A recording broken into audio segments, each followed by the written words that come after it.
Hello and welcome back to NoBS. Today we return to talking about our favorite cartoon animated show called South Park, of course. Unfortunately, this year we've only had one big long episode of South Park, the pandemic special, to wet our whistles. You see, the season has been pretty much postponed, pretty much delayed or canceled or whatever you want to call it, mostly due to this pandemic and them not being able to produce the show in the way they normally do. This show is typically made on a weekly basis. They write the show that week, record it that weekend, and then release it each Wednesday for 10 episodes a season, which is something they've done for over 20 years. But now things are very different in 2020, and this year we just got the special, which we talked about pretty extensively. So now I want to do a little bit of a flashback. You see, with the election that just happened here in the United States of America, lots of people have been talking about politics, talking about voting, talking about Trump and his opponents and stuff like that. So I thought it was a fitting time for myself to flash back to the last election, to the last season of South Park that took place during the last election. Season 20 was a very epic and very exciting season for a number of reasons. Not only did the season have a lot to do with that election, it had a character playing a Trump parody. Mr. Garrison became this sort of Trump character. In addition, they made fun of Hillary Clinton, the other candidate. They also goofed on Black Lives Matter a lot during that season. And since I went and rewatched it myself personally over the last week, getting myself excited for South Park and the election and stuff going on in the present, well, it gave me the idea to make this video and to do a little revisiting of the show ourselves, because although I talked about it briefly, we didn't actually review these episodes back in 2016. No, our South Park reviews started around 2017. That's when we started reviewing each of the episodes. So now is a fitting time to review and revisit and go back 2016, especially since it's very similar to what's going on during this election cycle. And in addition, since we don't have other South Park stuff to talk about for now, at least, there might be some more specials coming, who knows, but as of now we don't have any announcements. So I wanted to flash back and talk about this 2016 season. To start things off, I want to show you this image of a South Park character kneeling for the national anthem. This is from one of the first scenes from that first episode of the season 20 from 2016, and it really sets the stage. It shows you that they're addressing a lot of what was going on back then. They address a lot of things like kneeling for the national anthem comes up, nostalgia comes up. They also reference the previous Star Wars movie, The Force Awakens, came out in 2015. That was still a big deal in 2016 when this show came around. That gets tied into it, and a lot of other stuff that really makes you think, wow, things are in a cycle here. We're coming full circle, and a lot of these things came up during our election season in 2020 as well. For example, another example, we had kneeling, we had the sports getting woke. There was also a virus that was mentioned. Back in 2016, it was the Zika virus, not nearly as big a deal as what's going on now with COVID, but you could argue that it might have seemed like a bigger deal if the media treated it the same way they're treating this current pandemic, but that's a whole other story. That's just a very offhand comment that Mr. Garrison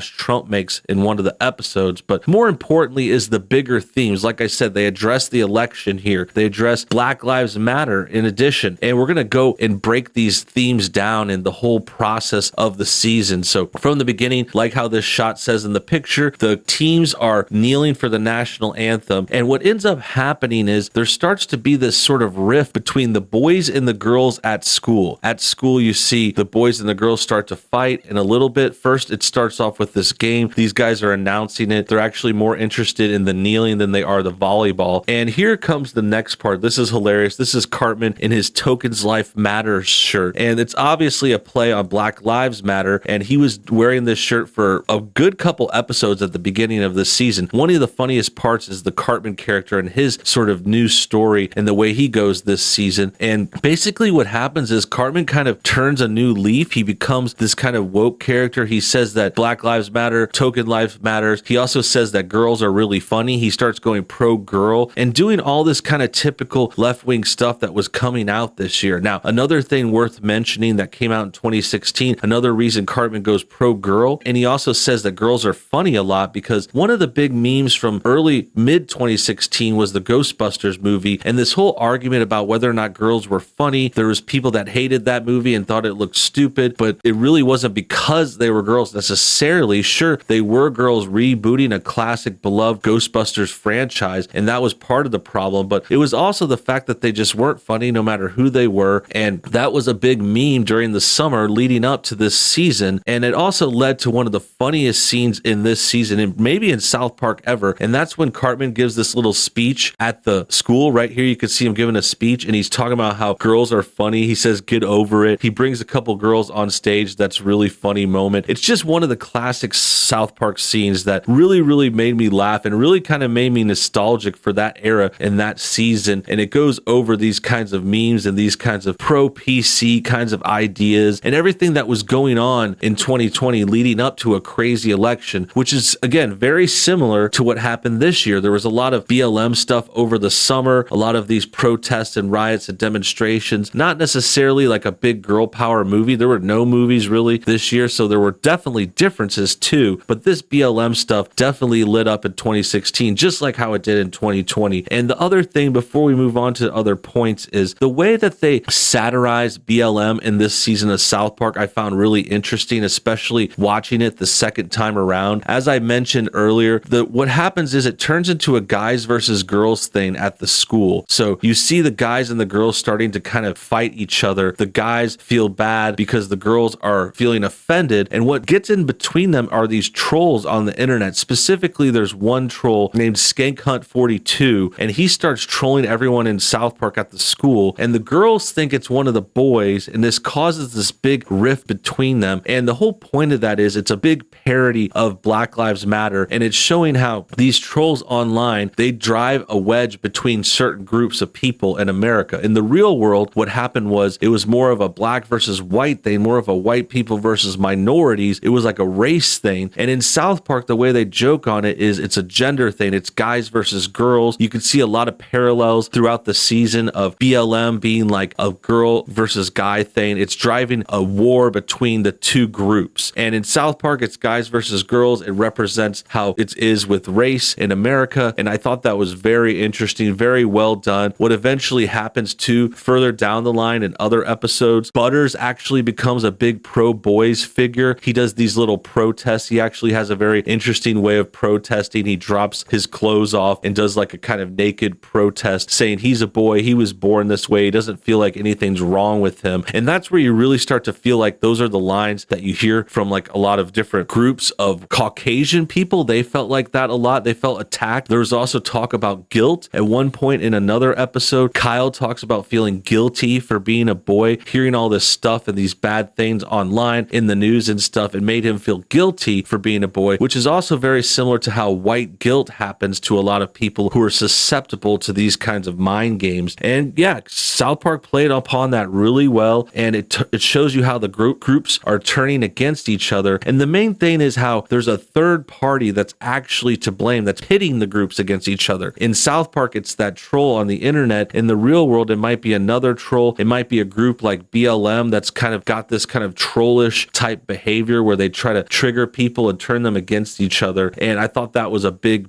very interesting thing. So the other main thing I want to move on to, here's Mr. Garrison, who represents Trump in this season, in this show. He's like a surrogate for Trump, and you can see that he has the spray tan. Eventually, in later episodes, they even give him the fake hair and other kinds of Trump trademarks. And in addition, the greatest and funniest part is how obnoxious they make Garrison. They really play up Trump's kind of matter-of-fact way of speaking, so to speak. They kind of play up Trump being a little bit abrasive, a little bit contesting of people. He calls people out. We all know Trump is a strong alpha type leader, and Garrison takes that to the 10th degree. In fact, at one point in a later episode, another one of my favorite scenes from this season, a favorite scene from any season really, comes from Garrison doing a speech at a campaign rally, and he literally tries to piss people off as hard as he can. Specifically, he goes after the ladies. He tries to say more sexist things because there's a certain point in this season where Garrison kind of freaks out and sees that he might actually win. And in actuality, this character was just kind of running for fun. He was doing it to go crazy and to get attention. And when he gets to a point where he actually might win, he starts to try and lose on purpose. So that's why he says the most obnoxious, crazy, mean things ever. But what happens in turn is all the voters start getting stoked on him. They get even more stoked when he speaks even crazier. So it kind of turns into this vicious cycle. And that's just the kind of parody and the kind of goof that the South Park creators will make here, and how they kind of viewed Trump and wanted to play him up in this way. Now, you could take that as you will. I know some people might think that's an anti anti-Trump thing. I see it as just a goof on a public figure, like how South Park does with people on every side of the aisle. They goof on the Clintons in this season at one point too. There's a good mention of them, but I think Trump is just more fun. I think Garrison playing Trump ends up being this really, really crazy good character, and that goes along with this season and the main themes of it. You got the BLM, you got the election, and then the final thing I want to get to is what's called member berries. Here we go. Here's a picture of the member berries. This is introduced in the first episode too. One thing worth mentioning before moving forward is this was a serialized season. This was one of the first big seasons of South Park that wasn't contained with each episode separately. Like typically a cartoon or a regular comedy, each episode is separate and they just kind of reset at the end, and then the next episode starts over. But with this season, each episode ran together a lot. There were certainly some separate stories in each too, but it was much more like an HBO show or something that just goes for the whole season and the story just keeps building. And that's something they did this season, maybe to a fault. There was one point where they had to change a lot of the story. They actually predicted Hillary would win, and they actually had the story leaning that way, which was needed to be rewritten when that changed in the real results in the real world. But that's besides the point. It was a great effort and a great season and great premises all around. The last one worth mentioning, getting more into the member berries that you see in this picture. Essentially, they're these little creatures that look like grapes, of course, or berries, but what they represent is nostalgia. This is like physical representation of nostalgia, and they constantly say they remember stuff. They talk about remembering a lot of things from Star Wars, remember Star Trek, remember Indiana Jones, all kinds of these things from 70s, 80s, 90s, anything from the past. And this comes up in the story first in its own way, but eventually you see that the member berries are what's actually causing a lot of people to vote for Trump, because Trump kind of represents the past. He's a figure who's been famous for 10, 20, 30 years. He wanted to make America great again, which very much harps on nostalgia and people remembering how great things were. So the member berries become this big joke that is goofing on that. And that's how they tie in Star Wars too, because Star Wars The Force Awakens was a big kind of member berry fest. It was a big kind of rehash of old Star Wars stuff. It didn't have much new to offer. So that's how that all gets tied in, as briefly and concisely as I could put it in a single video. So that about wraps things up. That's a good little taste of how this season moved forward and how it seemed so referential now too. Another thing worth mentioning before we go is Colin Kaepernick pops up at the end of the first episode of this season. There's a whole joke about the kneeling and the national anthem. J.J. Abrams reboots the national anthem, and I just think all that stuff really comes together in this show, and it also is relevant again in 2020. That about wraps things up. Tell me what you think in the comments below. Also hit the like button if you enjoy what you saw. If you'd like, we could do more South Park videos. I could expand upon this season. I could talk about more of the episodes specifically. We could do all kinds of fun stuff. So hit the like button, comment your thoughts, subscribe if you're new, and we'll see you on the next video.